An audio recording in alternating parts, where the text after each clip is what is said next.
हम लोगों ने लास्ट वीडियो में बजट के कंपोनेंट्स का ये चार्ट देखा था। ओके, तो अब इस चार्ट का हम फुल एक्सप्लेनेशन देखते हैं। तो इस वीडियो में खास करके हम बजट रिसीट वाला पोर्शन देखेंगे।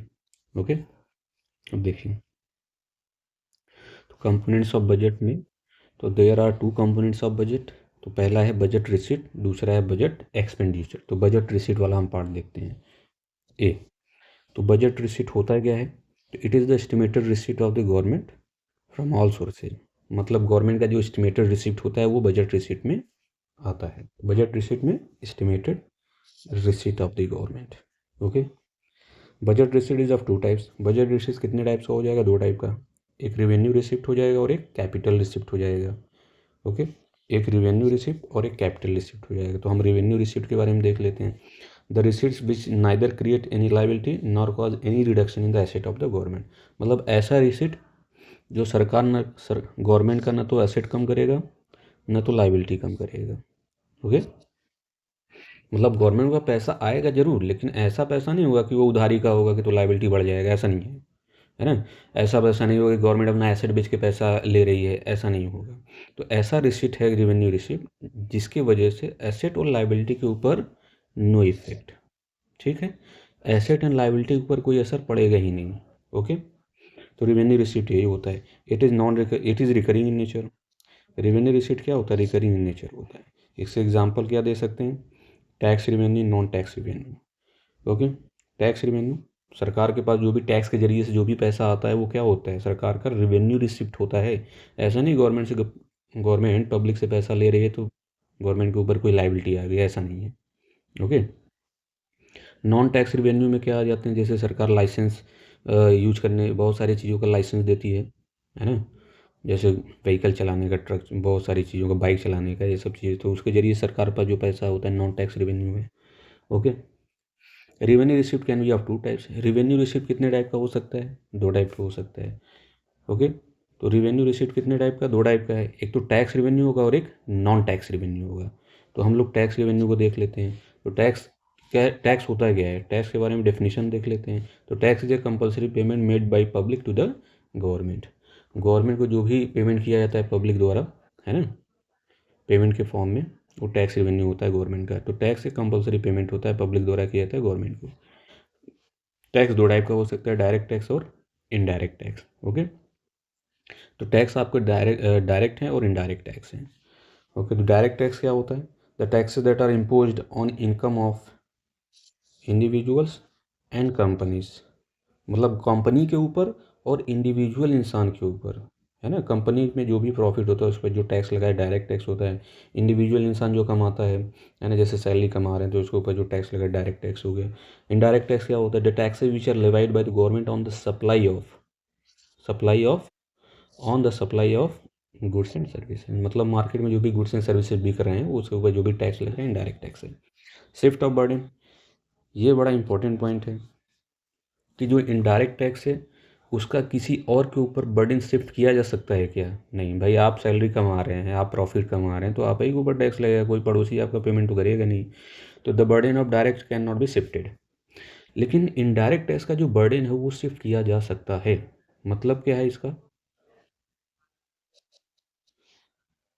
हम मार्केट में जो भी सामान मतलब गुड्स एंड सर्विसेज जो भी खरीद रहे हैं उसके ऊपर जो टैक्स हम दे रहे हैं वो इनडायरेक्ट टैक्स है। तो क्या वो टैक्स दूसरे के ऊपर शिफ्ट किया जा सकता है क्या? बिल्कुल किया जा सकता है। The burden of indirect can be shifted on another. बिल्कुल किया जा सकता है। कैसे? जैसे मान लीजिए एक रेस्टोरेंट है। एक रेस्टोरेंट क्या करता है? जो भी रॉ मटेरियल खरीद के लेकर आता है, जैसे मान लीजिए कोई बर्गर बनाने वाला है, बर्गर में जो भी रॉ मटेरियल यूज हो रहा है उससे, जैसे ब्रेड मान लेते हैं, ब्रेड वो खरीद के लेकर आ रहा है, तो वो ब्रेड में खरीद के लेकर आएगा तो ज़रूर टैक्स दिया होगा, है ना। तो क्या करेगा, और ब्रेड में मतलब कि बर्गर बनाने में जो भी जो वो लगाएगा, हर चीज़ जो खरीद के लेकर आएगा वो टैक्स दिया होगा जरूर उस पर, है ना। अब वो क्या करेगा, जब वो वही सामान पूरा रॉ मटेरियल यूज करके बर्गर बनाएगा और कस्टमर को देगा, वो क्या करेगा, अपना जो उन्होंने टैक्स का पैसा दे रखा था वो उसी बर्गर को सर्व करते वक्त उसी में अपना टैक्स का ही पैसा निकाल लेगा। तो मतलब ये सिंपल से होता है कि इनडायरेक्ट टैक्स का जो बर्डन होता है ना, वो फाइनल कंज्यूमर के ऊपर शिफ्ट कर दिया जाता है ना। तो रेस्टोरेंट क्या करेगा, बर्गर जब सर्व करेगा तो उसमें अपना टैक्स का भी पैसा जोड़ के वापस ले लेगा। ओके, नेचर, नेचर क्या है डायरेक्ट टैक्स का? Generally progressive in nature. Progressive in nature का क्या मतलब है? इंसान जैसे जैसे इनकम कमाते जाएगा, बढ़ता जाएगा, उसके ऊपर टैक्स का रेट भी बढ़ता जाएगा। ओके। जनरली इनडायरेक्ट टैक्स क्या होता है? जनरली प्रोपोर्शनल या रिग्रेसिव इन नेचर होता है ना? तो रिग्रेसिव या प्रोपोर्शनल इन नेचर का मतलब क्या है टैक्स का, इनडायरेक्ट टैक्स का?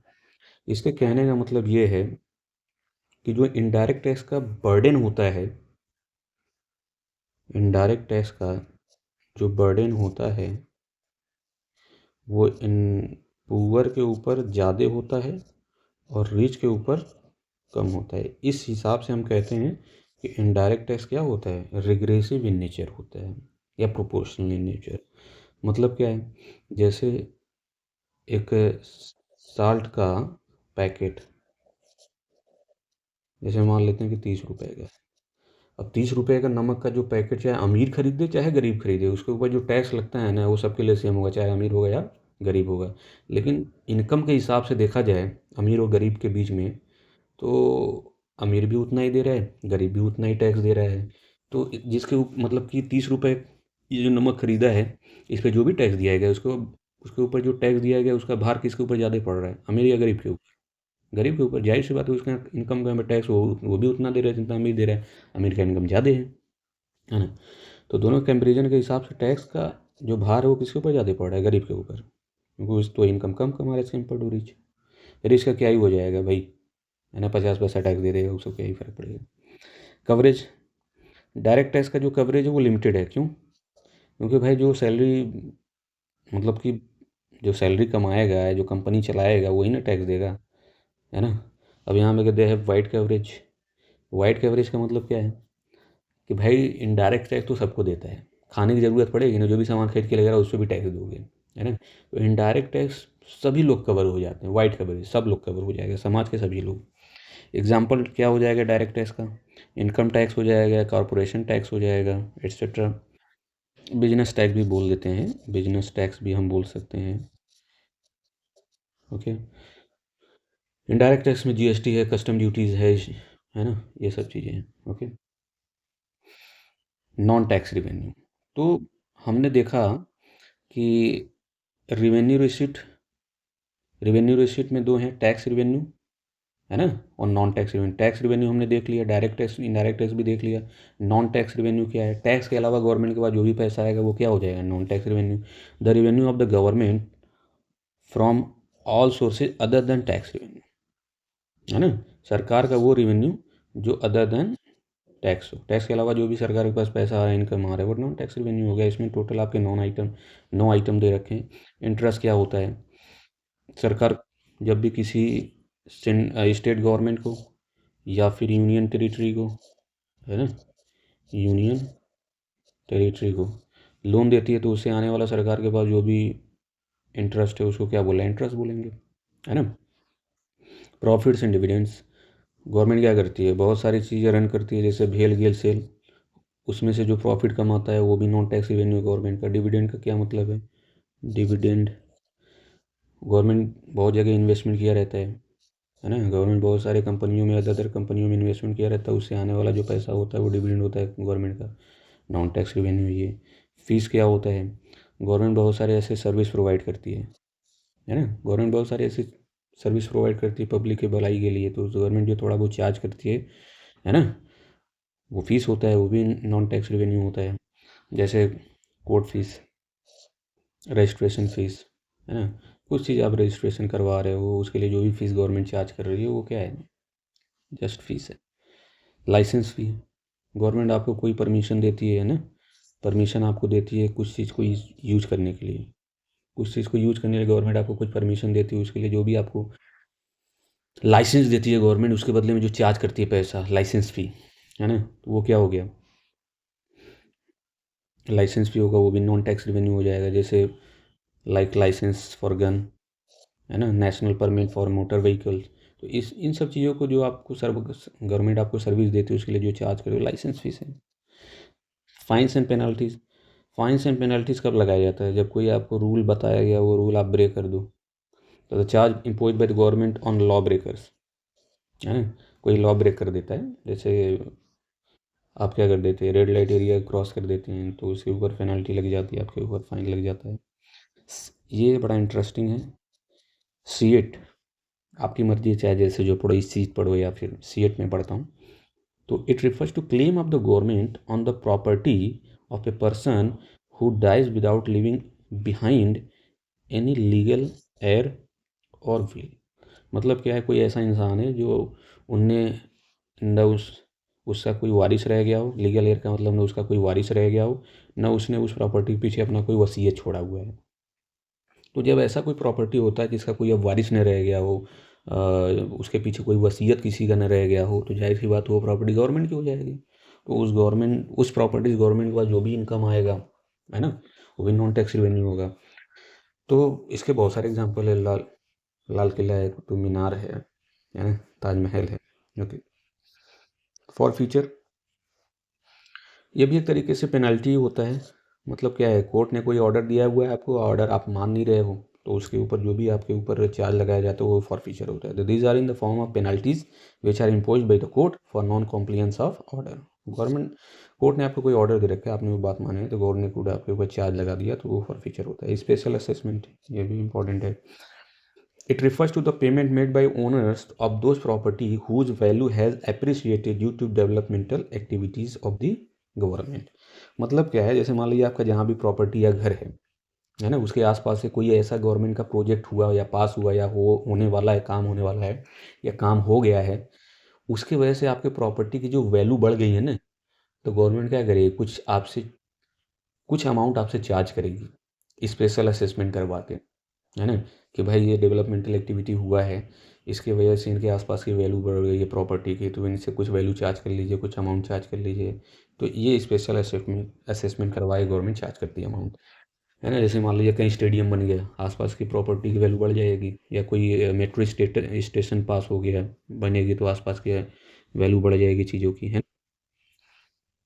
तो हमारा रिवेन्यू रिसिप्ट का पोर्शन ख़त्म हो गया। तो कंपोनेंट्स ऑफ बजट में बजट रिसिप्ट था और बजट एक्सपेंडिचर।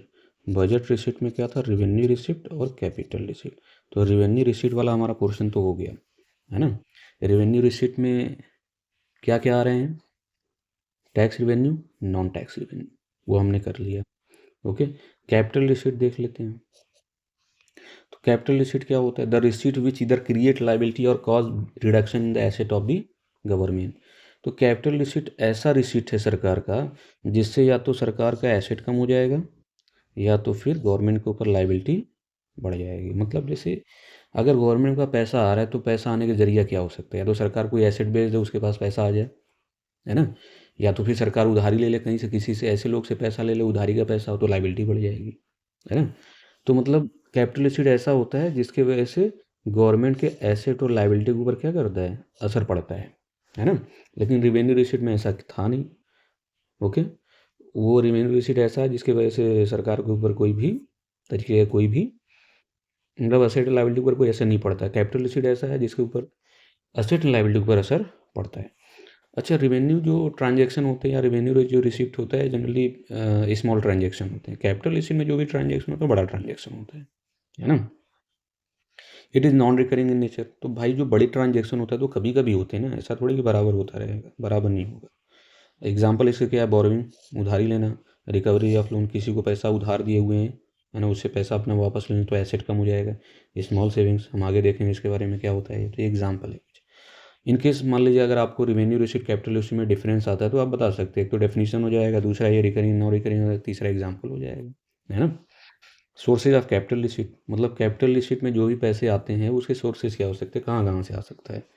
बोरिंग पहला है ना, सरकार पैसे उधार लेके कैपिटल रिसिप्ट ले सकती है। The fund raised by the government to meet excess expenditure, है ना, एक्सेस एक्सपेंडिचर मतलब क्या है, जैसे सरकार के पास टोटल इनकम आया है 10, ओके, और खर्चा कर रही है कितना, 15। तो ये भाई जो एक्सेस एक्सपेंडिचर हो रहा है, एक्सेस खर्चा 5 करोड़ या जो भी हो रहा है ना, तो वो सरकार कहाँ से पैसे लेके रहेगी। तो एक रास्ता हो सकता है उधारी का रास्ता, उधारी का पैसा लेकर आ सकती है, ठीक है। गवर्नमेंट बारो फंड्स फ्रॉम ओपन मार्केट, मतलब गवर्नमेंट कहीं से भी पैसा उधार ले सकती है, कहाँ कहाँ से, ओपन मार्केट ऑपरेशन में से, है ना। आरबीआई से ले सकती है, फॉरेन गवर्नमेंट से ले सकती है, international institution like IMF and world bank से पैसा ले सकती है। अच्छा, बोरोविंग से क्या होगा, सरकार का एसेट घट जाएगा या लाइबिलिटी बढ़ जाएगा, उधार लेगी तो लाइबिलिटी बढ़ जाएगा। It causes increase in the liability of the government. Okay. Recovery of loan, recovery of loan का मतलब क्या है, जैसे गवर्नमेंट क्या करती है, government grants various loans to the state government और यूनियन टेरिटरी, है ना। गवर्नमेंट क्या करती है, सेंट्रल गवर्नमेंट स्टेट गवर्नमेंट को या यूनियन टेरिटरीज को लोन देती है।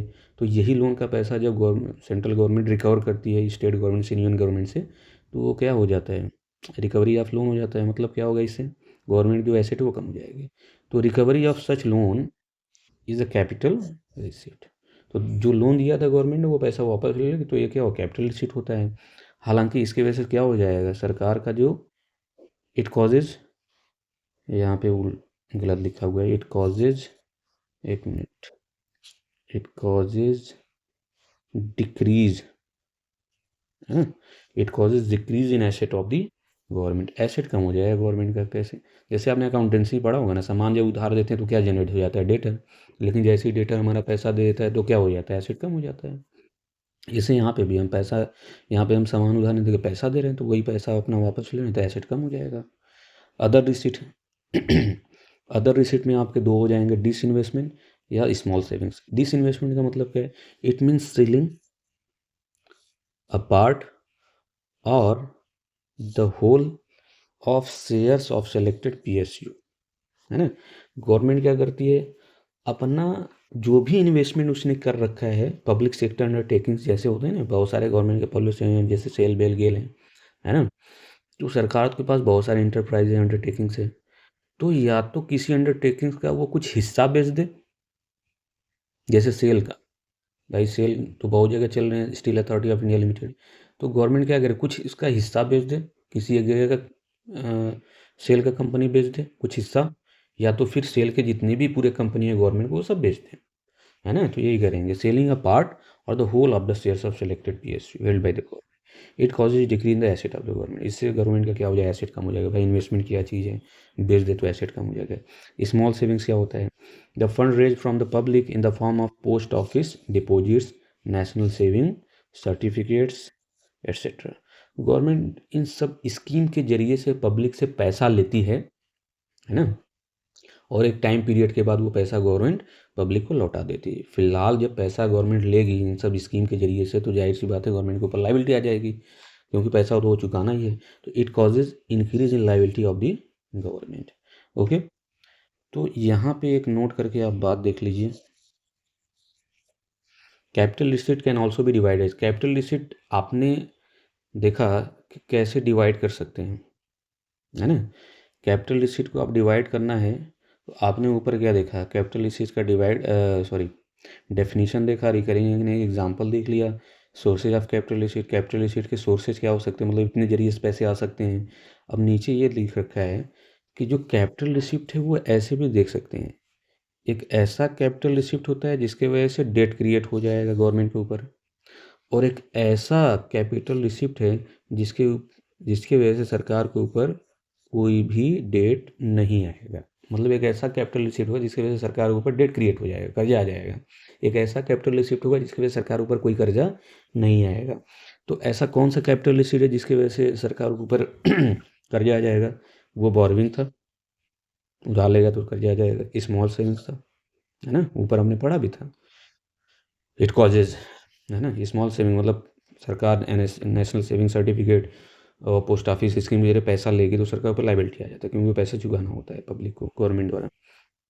तो यही ऐसे दो हैं जो क्या है, डेट क्रिएटिंग कैपिटल रिसिट है, कैपिटल रिसिट सर गवर्नमेंट के ऊपर क्या आता है, डेट आ जाता है। तो the capital receipt which creates debt on the government. Non debt creative में क्या आ जाएगा, बाकी जो है रिकवरी ऑफ लोन आ जाएगा, गवर्नमेंट पैसा अपना वापस ले ले तो थोड़ी ना कर जाएगा, नहीं आएगा, डिस इन्वेस्टमेंट आ जाएगा, ठीक है। तो the capital receipt which do not create liability on the government. Okay, I think आपको समझ में आएगा। बाकी पोर्शन जो बचा है आपका बजट एक्सपेंडिचर और बाकी कुछ चीज़ें बची हैं वो भी हम देख लेंगे। मिलते हैं नेक्स्ट क्लास में।